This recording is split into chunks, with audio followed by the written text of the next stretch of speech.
sometimes we need to take a step back. Sometimes we need to look at the big picture and look at the pressure that we're putting on ourselves to do whatever it is that we're trying to do. So, one thing I really, really want to talk about today is morning routines, making a productive morning, and getting lessons out of challenging situations, because when we're in these situations, it's hard to see the lessons, but once we look back on them, there's usually a lot of gems in there. That's what I'm going to spend some time talking about. Just some different things that I've been doing with my morning to help me be a little bit more productive, and how I've been able to take some recent challenges and kind of get something out of them and make it worthwhile. Because I know everybody doesn't make it to the end of the video. If there are certain things that you're interested in, want to see some videos on, or want to learn more about, leave that in the comments so I can know what those things are and I can make some more videos about the types of things that you want to see and that you want to learn about. But other than that, I'm just go ahead and jump straight into today's video.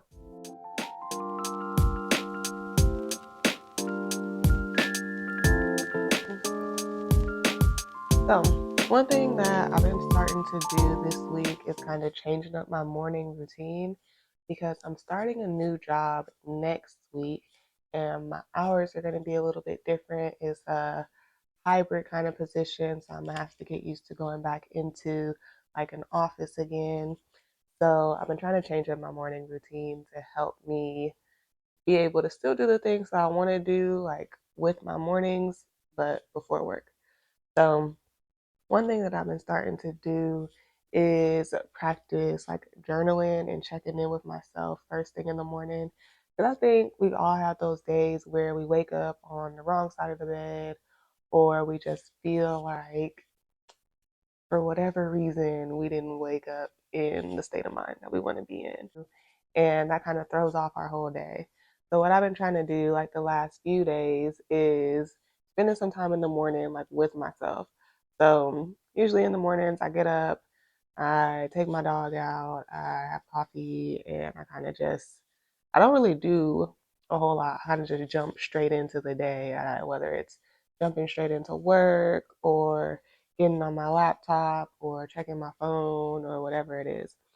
So what I've been trying to do is, one, not get on my phone. So I set like my sleep time on my phone doesn't end until 7 o'clock. And so that means all of my apps and stuff are sleep until 7 o'clock. So instead of snoozing that, I've been being more consistent and not getting on any type of social media at least until 7. But realistically, I don't need to be on social media first thing in the morning. So I've really been trying to push it even more. And I'm kind of proud of myself. Like over this past week, I've definitely cut down the amount of time that I've spent on my phone, that I've spent on social media. And I just need to stick with it, be consistent, and it'll become more of a habit. Because I was watching this video the other day, and it was Mel Robbins on YouTube, and she was interviewing somebody, and he was saying how he's been doing like this research that kind of estimates the amount of time that the average person spends on their phone in their lifetime, or looking at their phone in their lifetime. And what they found was the average person spends 15 to 20 years of their life looking at their phone. That is insane to hear that out loud. But when you think about it, it's really not, because I looked at how much time I spent on my phone, because you can look at it like from the week to week thing. I was averaging about 20, 23, 22 to 24 hours a week looking at my phone. That's a day. That's basically a whole day of just looking at my phone. So if I'm spending a day a week, give or take, sometimes more, sometimes less, that adds up over a lifetime. And you can look back. I don't remember what I was looking at. I don't remember probably 97% of the things that I looked at on my phone. I don't remember. So is that really how I want to spend my time? No. So that's why I've been doing that. But I've also been journaling a little bit more and trying to be more consistent with it. Because what I found is I'm more of a answer a prompt kind of person. When I used to journal, I used to just write about my day and things like that, but that's not really as helpful for me anymore. I like being able to use prompts that are kind of geared towards how I'm feeling or a goal that I'm working towards. So what I've been doing over the past couple of weeks is actually making my own journals and making my own notebooks with prompts that I want to answer and prompts that are geared towards the things that I want to spend time on. So, one of the journals is a gratitude journal.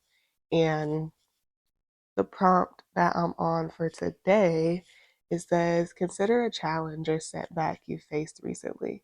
What lessons have you learned from this experience, and what unexpected blessings or silver linings have emerged? And like honestly, yeah, I put the prompts in here, but I don't remember all of them, so I don't know what prompt I'm gonna get to for each day. But I'm really glad that this is the one for today because like I said, I'm starting a new job on Monday. And before I got this job, I was stressing myself out about being unemployed because I think for a lot of us, our job is a really big part of our identity. And it's what we spend most of our time doing. It gives us purpose, it gives us that feeling of productivity. It's where we meet people and socialize, it's how we make a living and have our income. And when we don't have that, at least for me, there's a really big hole. So looking back, I can see all of the stress that I was putting on myself to find this job.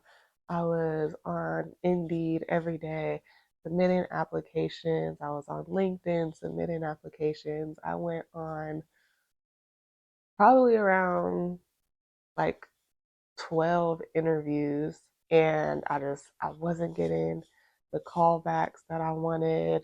I wasn't hearing back about these jobs and it was getting really discouraging.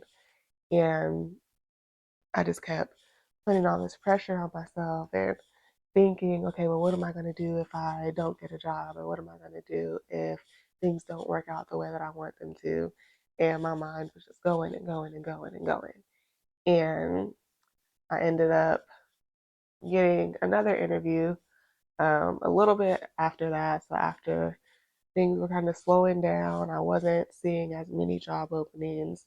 I finally got another interview, and I went on that one. And I kind of by that point I was like, you know what, it is what it is.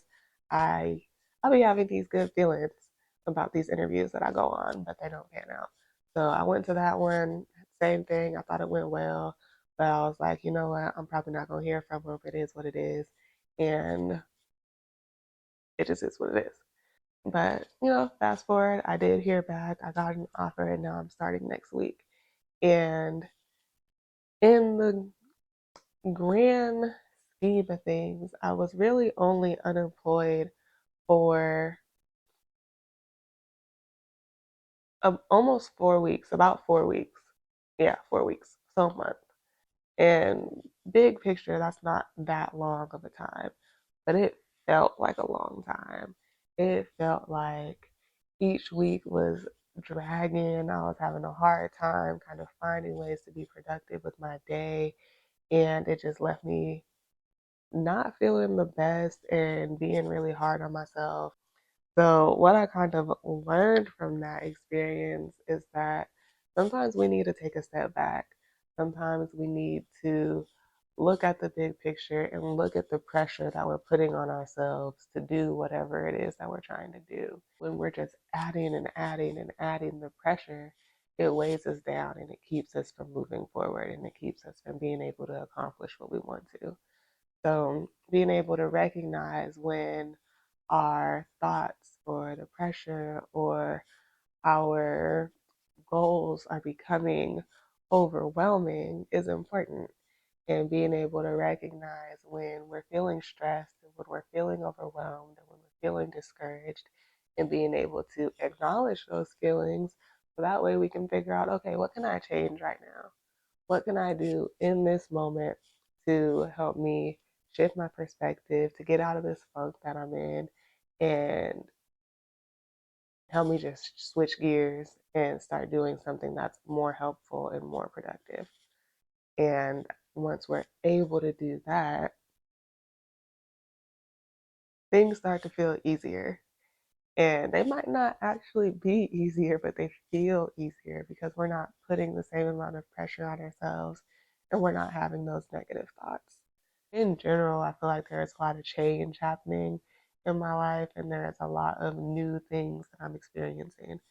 So I'm excited to kind of add this to the list of newness and see what comes from it. So that was the prompt for today. And I think it was a pretty good one. If I look, give myself a little pat on the back for putting that in there. Like I said, I've been trying to be more mindful, be more intentional about how I'm spending my mornings. And I think it's helped me get in the right state of mind for the day. I think this is a practice that I want to really try to be consistent with and see what other kind of changes I notice if I keep doing this like long term. So that is part of my morning routine. But also, like I said, since I've been making these journals for myself, that's also something that I've been spending time doing. So that has also been a part of my morning routine is kind of getting on my laptop, checking emails, staying on top of, you know, the things that I feel like I should be on top of. Actually opened up a Etsy shop with some of these journals and notebooks, and this might be a whole separate video because this is it's been an experience. It's a learning curve. It's yeah, it's something. But if you're interested in hearing about how I started the Etsy shop, how I'm making these notebooks, leave that in the comments and I can do a separate video on that. But other than that, that's really all that I had for today. I'm gonna keep it moving with my morning and just try to make today a productive day and see where it kind of takes me and then just go from there. So like this video. If you found it helpful, give it a little thumbs up. Leave some comments about what you think. And like always, leave in the comments the types of videos that you want to see and the types of information that you want to know about. And that way we can have those conversations. So until next time, I will talk to y'all later.